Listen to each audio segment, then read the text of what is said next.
Akhirnya setelah 3 hari nggak makan, nggak minum, nggak buang air besar, nggak buang air kecil, mati Namrud. Begitu dia jatuh, istri anaknya semua, dayang-dayangnya semuanya, perdana menteri, penasihatnya, orang-orang yang dekat dengan dia, yang ngakuin dia sebagai Tuhan, ini selalu sujud tiap hari, itu lihat sendiri lalat keluar dari hidung Namrud. Dan tersebar berita, Namrud Tuhan kita dibunuh oleh lalat.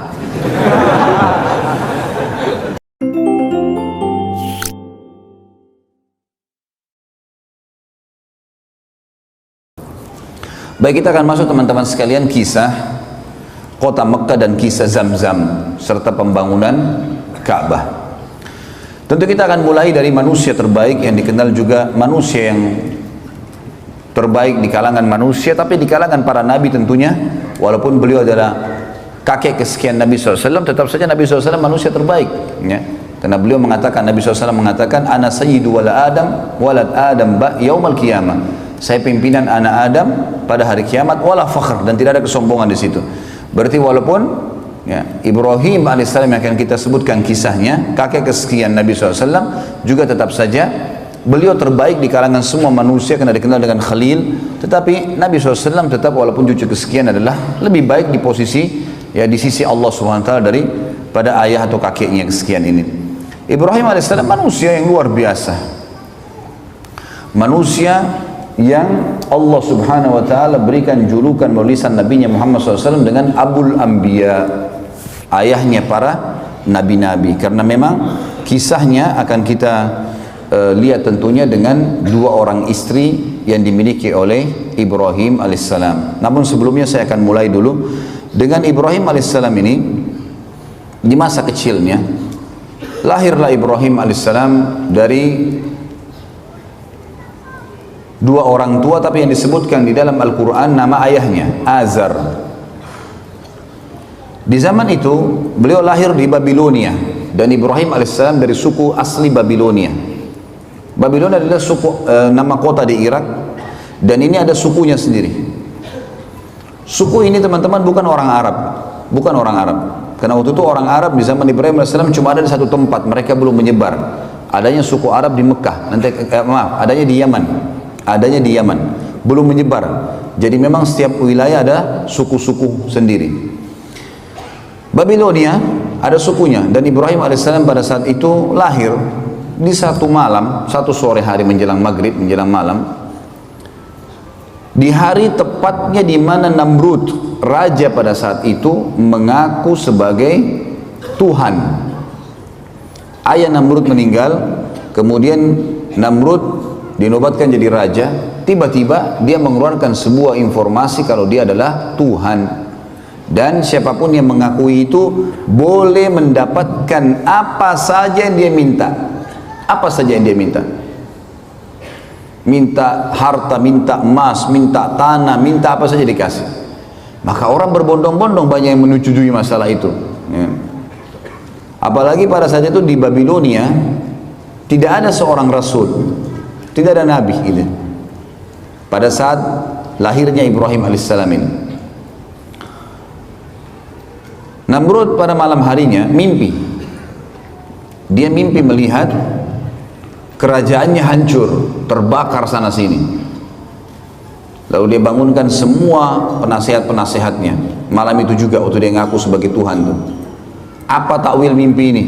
Kok bisa saya mimpi seperti ini? Mereka semua mengatakan kami gak tahu. Sampai ada satu orang yang akhirnya mengatakan, wahai Namrud, kemungkinan malam ini di Babilonia ada anak yang lahir laki-laki yang akan menghancurkan kerajaan Anda. Namrud lalu mengeluarkan sebuah instruksi yang aneh. Dia mengatakan kalau begitu semua anak laki-laki yang lahir di negeri ini malam ini bunuh. Azar, salah satu penasihat Namrud, ahli membuat patung, datang di istana Namrud, kemudian dia tahu informasi atau instruksi Namrud ini, dan dia tahu istrinya baru melahirkan malam itu, sore itu Ibrahim alaihissalam. Maka datanglah Azar ke rumahnya mengatakan pada istrinya, bawalah Ibrahim ini ke hutan supaya Namrud tidak membunuhnya. Ringkas cerita, dibawalah Ibrahim alaihissalam ke sana. Kemudian setelah dibawa teman-teman sekalian ke hutan, berjalan waktu itu umur Namrud sekitar 30 tahun. Terus saja Namrud mengumandangkan tentang masalah dia Tuhan dan terus saja gitu kan. sampai umur dia 40 tahun. Maaf, sampai umur dia 70 tahun. Dan pada saat itu Ibrahim alaihissalam berumur 40 tahun, dinobatkan jadi nabi. Pergilah Ibrahim alaihissalam waktu diutus, hari pertama diutus oleh Allah sang pencipta menjadi nabi. Dengan cara umum tentunya, setiap nabi-nabi biasanya didatangi oleh Jibril alaihissalam. Kemudian mengatakan, kalau kau adalah utusan Allah, lalu diberikanlah firman-firman Allah kepadanya. Ibrahim alaihissalam pada saat itu, saudaraku seiman, datang ke tempat ibadahnya masyarakat Babilonia. Ada sebuah kuil besar dibuat. Kemudian Ibrahim alaihissalam berkata kepada orang-orang di sekitarnya pada saat dia masuk ke tempat ibadah itu, yang mereka lagi kebetulan duduk di situ, kemudian mereka melihat ya, atau memberikan sesajen, memberikan segala macam. Ibrahim alaihissalam, ada riwayatnya yang mengatakan sebelum tiba di tempat ibadah itu ada banyak patung-patung di pinggir jalan. Kemudian dia berkata kepada patung-patung di pinggir jalan itu, kenapa kamu dianggap sebagai Tuhan? Gitu kan? Lalu tidak ada sautan. Kemudian Ibrahim alaihissalam mengambil batu dan melempar wajahnya patung itu. Ternyata juga sama, tidak ada reaksi sama sekali. Karena kita sudah tahu patung tentunya tidak akan bisa bergerak, ya. Tidak akan bisa bergerak. Jadi jelas sekali, dilempar sama batu tidak, didatangi oleh Ibrahim alaihissalam, dipukul di sekitarnya, tidak juga bergerak, ya.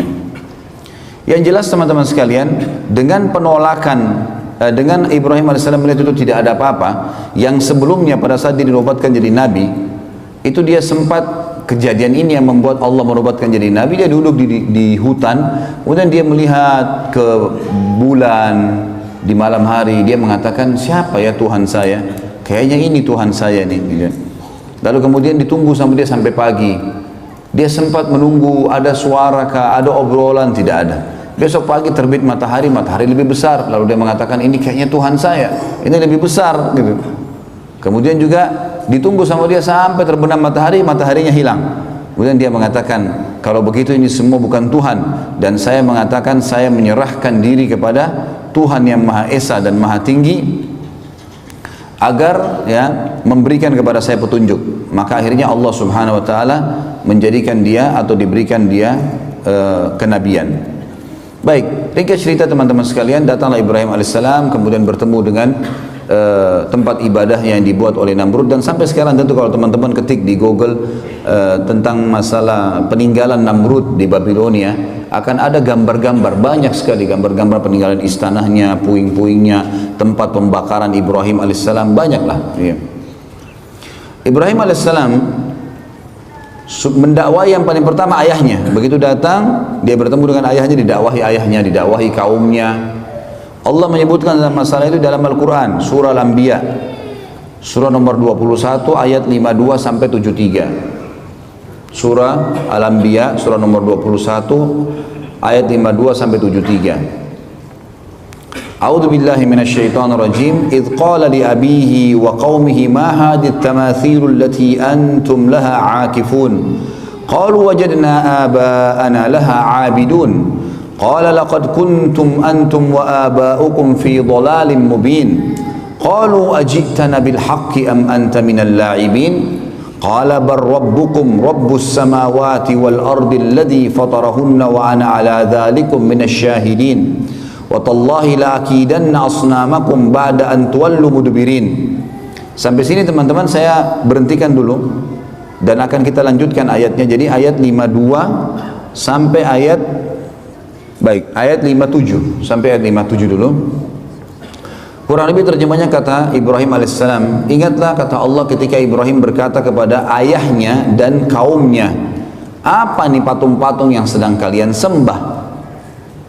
Mereka berkata, inilah yang kami temukan yang disembah oleh ayah-ayah kami. Kemudian kata Ibrahim alaihissalam, ketahuilah apa yang sedang kalian lakukan ini dan ayah-ayah kalian adalah sesuatu yang sesat, salah ini. Lalu kemudian mereka berkata, apakah kamu datang membawa kebenaran atau kau hanya sekedar datang untuk mengganggu kami? Maka Ibrahim AS mengatakan, Tuhan kalian adalah yang menciptakan seluruh langit dan bumi, pemiliknya, pengawasnya, pengurusnya, dan saya termasuk saksi atas itu. Saya akan memberikan kalian bukti-bukti. Dan kalau kalian tidak mau percaya, maka saya akan menghancurkan dan melakukan tipu daya terhadap Tuhan-Tuhan kalian ini. Ceritanya adalah Ibrahim alaihissalam masuk menemui ayahnya bersama dengan kaumnya lagi masuk ke dalam sebuah ma'bad, sebuah tempat ibadah yang dibuat mirip dengan piramida Mesir Fir'aun, tapi piramida agak mengerucut kotak ya, seperti kotak lah batu-batu itu. Kalau ini enggak manjang, kayak bangunan manjang ke belakang, sampai sekarang masih ada tentu. Tangganya banyak ke atas. Ya, itu ada sebuah ruangan itu ditaruh patung-patung yang banyak sekali, gitu. Di antaranya patung Namrud. Dan mereka selalu tiap hari datang berikan sesajen, mohon-mohon, diberikanlah nama nih, dewa api, dewa matahari, dewa bulan, dewa apalah, segala macam dewa-dewa nama mereka. Kemudian pada saat itu yang selalu membawa sesajen hanya orang penjaga kuil, tidak boleh yang lain. Kalau orang lain maka akan kualat. Ibrahim alaihissalam datang pada hari di mana beliau dinobatkan jadi nabi dan temukan ada ayahnya di situ bersama kaumnya sedang menyembah. Ibrahim alaihissalam langsung naik, kemudian mendekati patung yang memang pada saat itu dikasih tinggi, ditinggikan tempatnya, naik tangga, naik ke atas. Tidak ada yang berani naik ke atas sana, kecuali penjaga kuil saja. Karena keyakinan mereka kalau didekatin patung-patung ini maka akan kualat, akan putus kakinya, akan putus tangannya, akan stroke badannya, akan segala macam hal. Akhirnya Ibrahim alaihissalam datang kemudian mengajak ngobrol patung itu, mengatakan, hai yang dianggap Tuhan oleh masyarakat Babilonia, apa kau tidak marah? Pada saat Ibrahim alaihissalam mengambil sesuatu sesajen di situ, maka tidak ada sautan. Saya mengambil sesajenmu. Orang semua lagi lihat. Lalu Ibrahim alaihissalam mengucapkan 2 kali sampai 3 kali, tidak ada jawaban. Lalu diambil sedikit di situ potongan makanan, lalu dilempar ke wajahnya patung itu. Jatuhlah ya buah atau makanan tersebut, kemudian tidak ada sautan. Karena kita tahu patung tidak akan bicara. Kata Ibrahim alaihissalam, hai yang dianggap Tuhan oleh masyarakat Babilonia, apa kau tidak bisa melawan saya? Kau tidak marah karena saya lempar kamu dengan sesajenmu sendiri? Nggak ada sautan. 2 kali nggak ada sautan, 3 kali nggak ada sautan. Mungkin biar jutaan kali tidak akan ada sautan tentunya. Pindah ke patung kedua, dilakukan hal yang sama. Patung ketiga, semua patung itu dihina oleh Ibrahim alaihissalam. Setelah itu Ibrahim alaihissalam setelah keliling dari sisi kanan ruangan sampai ke sisi kiri, lalu dia mengatakan, hai kaumku, lihat ini apa yang kalian sembah. Patung kalian susun sendiri, kalian pahat sendiri, kalian bentuk matanya, kalian bentuk hidungnya, kalian yang pikul diangkat sampai ke situ. Lalu kenapa kok diminta tolong dari patung-patung ini? Yang telah menciptakan adalah kalian, Tuhan kalian Allah yang menciptakan langit dan bumi. Maka mereka diam, mereka tidak mau ya. Lalu Ibrahim mengatakan, saya pasti akan lakukan tipu daya terhadap patung-patung kalian ini. Apa tipu daya Ibrahim? Ayat 5, 8-nya berlanjut. فَجَعَلَهُمْ جُذَاذًا إِلَّا كَبِيرًا لَهُمْ لَعَلَّهُمْ يَرْجِعُونَ قَالُوا مَنْ فَعَلَ هَذَا بِآلِهَتِنَا إِنَّهُ لَمِنَ الظَّالِمِينَ قَالُوا سَمِعْنَا فَتًى يَذْكُرُهُمْ يُقَالُ لَهُ إِبْرَاهِيمُ قَالُوا فَأْتُوا بِهِ عَلَى أَعْيُنِ النَّاسِ لَعَلَّهُمْ يَشْهَدُونَ قالوا أأنت فعلت هذا بآلهتنا يا إبراهيم قال بل فعله كبيرهم هذا فاسألوهم إن كانوا ينطقون فرجعوا إلى أنفسهم فقالوا إنكم أنتم ظالمون ثم نكسوا على رؤوسهم لقد علمت ما هؤلاء ينطقون قال أفتعبدون من دون الله ما لا ينفعكم شيئا ولا يضركم أف لكم ولم تعبدون من دون الله أفلا تأخلون. Sampai sini teman-teman, sampai di ayat ya, 67 ya. Ayat 67 saya terjemahkan dan saya hubungkan dengan kisahnya.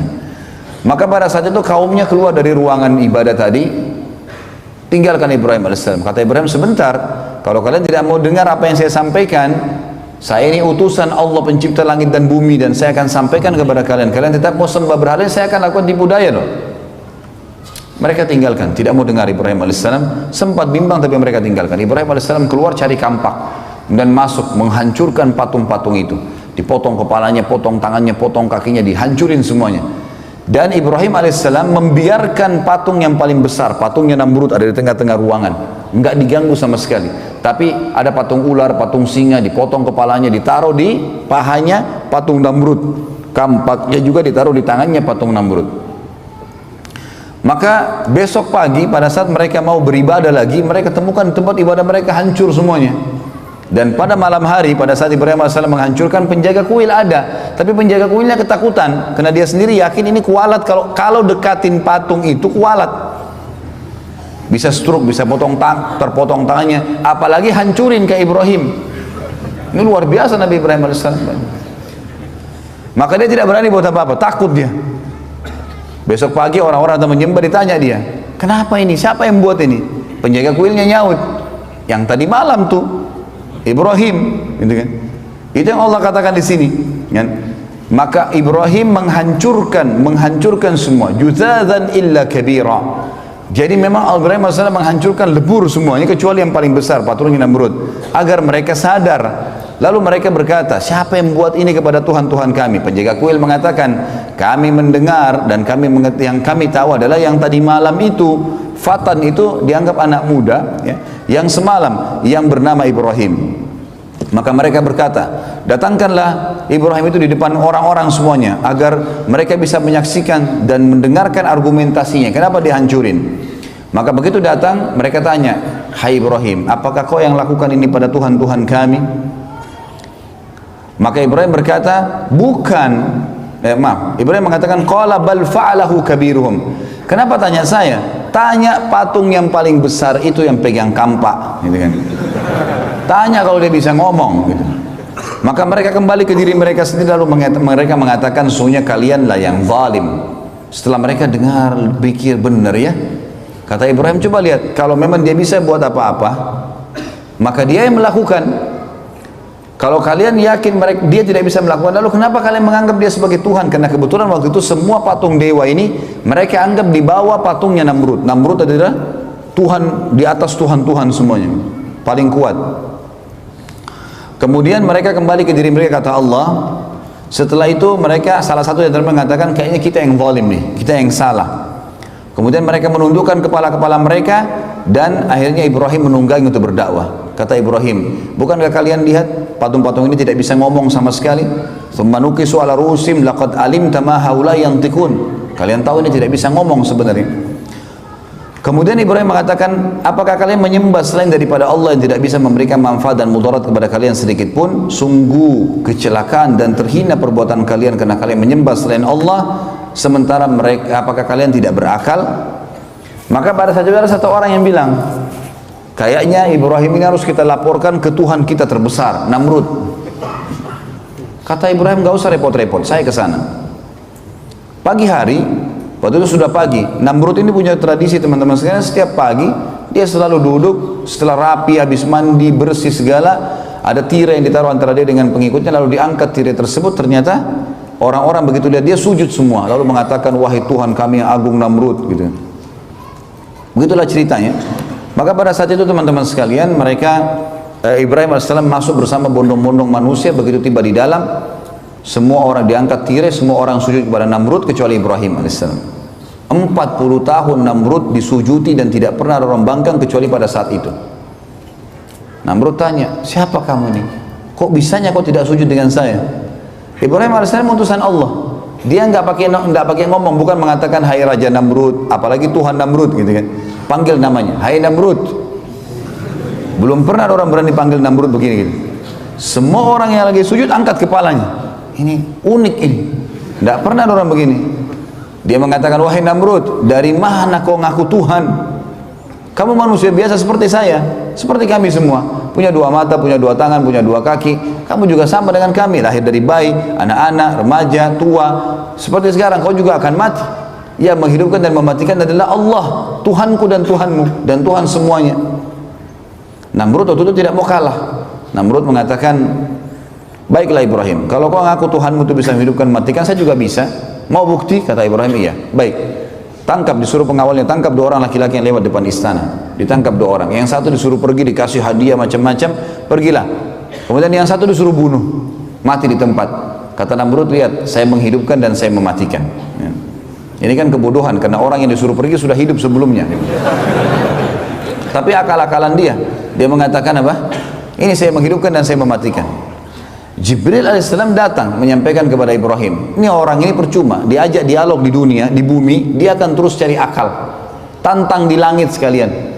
Kata Ibrahim alaihissalam, wahai Namrud, Tuhanku dan Tuhanmu Allah, dan Tuhan segala sesuatunya memindahkan matahari setiap hari dari timur ke barat. Apa kau bisa? Maka terdiamlah Namrud, tidak bisa ngomong. Allah mengatakan, nanti kita bacakan ayatnya, fabuhitalladzi kafar. Maka orang kafir itu jadi terdiam, tidak bisa bicara. Karena jengkel, dia bilang pada pengawal-pengawalnya, tangkap, penjarakan Ibrahim ini, penjarakan. Musyawarah, kira-kira apa jalan keluarnya? Saya mau bunuh Ibrahim, tapi saya nggak mau mati biasa, harus mati yang spektakuler, yang besar, yang membuat tidak ada lagi orang yang membantah ketuhanan saya. Musyawarah demi musyawarah sampai muncul akhirnya ide untuk membakar, karena bakar adalah cara membunuh yang paling menyakitkan. Dari pertama dibakar sampai mati kan tetap sakit gitu loh. Ya. Dibuatlah api dengan biaya yang besar. Namrud kerahkan semua kekuatan sampai terbuat api. Dalam sebuah riwayat Bukhari disebutkan, kalau burung lewat dan kena asap, uapnya asap itu walaupun tinggi, tiba-tiba sudah terpanggang karena besarnya gitu. Api itu panas sekali, setinggi kurang lebih istana Namrud 40 siku ke langit. Ini sekitar 17 sampai 20 meter tingginya. Setelah itu Ibrahim AS dikeluarkan, lalu kemudian dibakar. Setelah dibakar, dilempar, Namrud mengatakan 3 hari biarkan Ibrahim dalam api, dibiarkan. Setelah 3 hari dipadamkan, ternyata Ibrahim AS ada di tengah-tengah tumpuhan mereka. Setelah itu Ibrahim AS ya, diselamatkan oleh Allah. Lalu Namrud pun pulang ke istananya, orang semua bubar dalam kondisi bingung, kok bisa Ibrahim, manusia mana nih dibakar tidak mati, nggak mungkin gitu kan. Dan tersebar berita ternyata Tuhan kita Namrud tidak bisa membunuh Ibrahim karena Ibrahim dibela sama Tuhannya. Jadi Tuhan Ibrahim lebih kuat. Namrud pulang ke istananya, kemudian dia bingung sambil mabuk-mabukan, gimana jalan keluarnya nih. Dan memang subhanallah, orang-orang kafir sering dikasih oleh Allah kesempatan untuk melakukan satu hal yang maksimal, tapi nanti akhirnya ya Allah batalkan dengan hal yang kecil. Seperti Namrud sekarang sudah biayai berapa banyak mahalnya api tersebut, biayanya besar, kerahkan tenaga dan tidak ada lagi cara membunuh yang lebih hebat daripada api yang besar. Sekarang kalau dibakar nggak mempan, kira-kira ditebas pedang mempan nggak?